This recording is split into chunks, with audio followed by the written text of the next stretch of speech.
అంబటి రాంబాబు గుంటూరుకు బయలుదేరారు.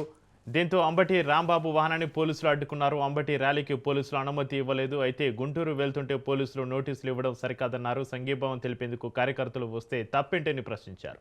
ప్రజాస్వామ్యంలో తమకు సంఘీభావం తెలపకూడదా అంటూ నిలదీశారు.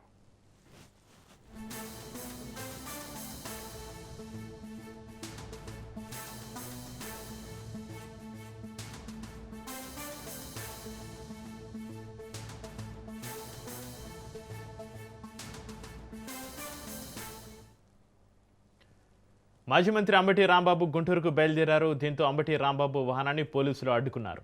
అంబటి ర్యాలీకి పోలీసులు అనుమతి ఇవ్వలేదు. అయితే గుంటూరు వెళ్తుంటే పోలీసులు నోటీసులు ఇవ్వడం సరికాదన్నారు. సంఘీభావం తెలిపేందుకు కార్యకర్తలు వస్తే తప్పేంటని ప్రశ్నించారు. ప్రజాస్వామ్యంలో తమకు సంఘీభావం తెలపకూడదా అంటూ నిలదీశారు.